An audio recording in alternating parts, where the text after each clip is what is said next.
जैसा तुमने बोला कि इस कत्ल को करने वाला भी मानसिक रूप से विक्षिप्त है और हादसा होने वाले के घर से कोई मोटिव है या नहीं, बिना ये पता चले आगे कैसे बढ़ेंगे हम? किसके ऊपर शक कर सकते हैं और उसे कैसे पकड़ेंगे? मुझे ऐसा लग रहा है कि ये केस बहुत बड़ा सरदर्द बनने वाला है। कुछ तो सोचना पड़ेगा। Sir, I have an idea sir, but उसमें थोड़ा सा रिस्क है। बोलो। सर, इस केस में बच्चों को किडनैप के टाइम गिफ्ट बॉक्स छोड़कर जाना, डेड बॉडीज को आम जगह पर छोड़कर जाना, वो खुद की पब्लिसिटी कर रहा है सर। एक कलाकार को जैसे शाबाशी, ताली बजाना, मान सम्मान मिलना, उसी तरह एक साइको के लिए पब्लिक उसके बारे में कितनी जोर शोर से बोल रही है, उससे कितनी डरती है, इन बातों से उसे उत्साह मिलता है सर। यही बात उसके मन और दिमाग को लेवल में रखती है सर, और प्लान करके कत्ल करने का उसे आइडिया मिल जाता है। उसे रोकना है तो उसके मन और दिमाग के लेवल को तोड़ना होगा। उसके बारे में कोई भी न्यूज या मीडिया में कोई भी बात नहीं हुई तो, और कोई भी उस पर अगर गौर नहीं करेगा तो वो पक्का कोई गलती करेगा। उसका टारगेट चेंज होगा और उसकी प्लानिंग में भी गलती होगी सर, और तभी उसे पकड़ने के चांसेस हैं सर। इसलिए इस डेड बॉडी के बारे में किसी को पता नहीं चलना चाहिए सर, इवन उनके पेरेंट्स को भी नहीं पता चलना चाहिए। सर, यह आइडिया एक बार ट्राई करके देखें। अगर ये बात बाहर किसी को पता चल गई ना तो हम लोग के लिए सिर दर्द हो जाएगा। होम मिनिस्ट्री, सीएम, मीडिया, सबको जवाब देना पड़ेगा। मैम, सिर्फ अमुदा से यह कत्ल रुकने वाला नहीं है। अनफॉर्चुनेटली हमारे पास उस साइको का पीछा करने के लिए दूसरा कोई क्लू भी नहीं है। बेरहमी से किया कत्ल देखकर डॉक्टर भी परेशान हो गया है, तो पेरेंट्स देखेंगे तो क्या हालत होगी सर? जरा आप अपने हिसाब से सोचिए सर।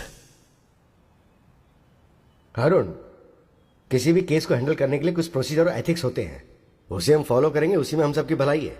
तुम जाके उनके पेरेंट्स से मिलकर बात करो और मैं डीसीपी से जाके बात करूं। सर, इस केस में कोई नॉर्मल प्रोसीजर काम नहीं आएगी सर, इसलिए यह आइडिया बताया है। Please sir. काम का होगा या नहीं होगा ये तुझे बताने की जरूरत नहीं है, जो कहा है वो कर, जा।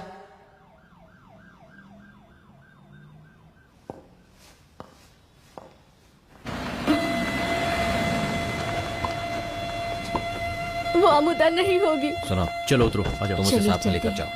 आइए। जी सर। आइए। कुछ नहीं होगा, चलिए। मुझे यहाँ क्यों लेकर आए हैं? मैं नहीं जाऊंगी, मुझे देखने की हिम्मत नहीं है। मुझे अंदर मत लेकर जाइए, वो मेरी बच्ची हो ही नहीं सकती। रोने से मत रो। वो मेरी बच्ची नहीं हो सकती। ऐसे रोइए मत बहन जी।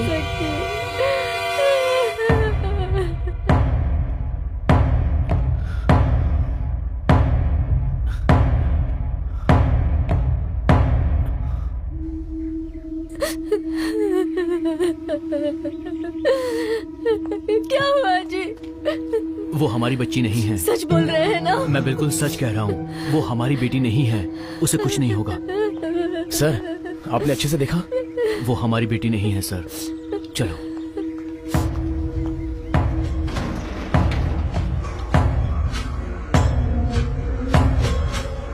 सर, वो अमुदा की बॉडी। तुमने जो सजेशन दिया वो मैंने डीसीपी को बताया, उन्होंने परमिशन दे दी। सर, तो फिर अमुदा की डेड बॉडी? ये गवर्नमेंट की परमिशन के बिना चलने वाली मॉर्चरी है। बाहर से देखने में साधारण मेडिकल गोडाउन दिखता है। पॉलिटिकली सपोर्टेड क्रिमिनल सर, दूसरा कोई रास्ता ही नहीं होता है तो उन्हें एनकाउंटर करके बॉडी को यहाँ ले आते हैं। हम लोग गुमशुदा केस करके उनको ढूंढना शुरू कर देते हैं और फिर इनसे बॉडी को मामला ठंडा होने के बाद डिस्पोज कर देते हैं। मिस्टर अरुण, आपने साइको के बारे में जो भी बताया उसमें एक लॉजिक है। जब मैंने आईजी से कहा तो उन्होंने परमिशन दी और अमिता की बॉडी को हम यहाँ लेके आ गए।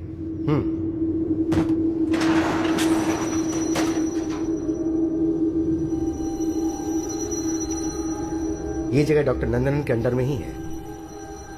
अमुदा की बॉडी को छुपाने में कोई मुश्किल नहीं हुई। जिसे हम ढूंढ रहे हैं वो आदमी साइको किलर है, तो अगले अटेम्प्ट से पहले हमें उसे पकड़ना होगा।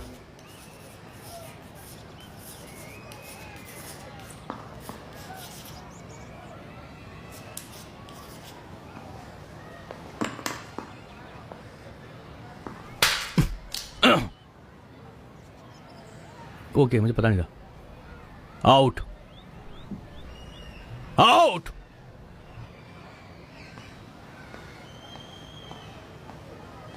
अंदर आइए। आओ मेरे साथ। हेलो सर, दास। मैं अम्मू का पिता हूँ। ये थोड़ी पढ़ाई में वीक है, बस इसीलिए स्कूल को हमने चेंज किया है।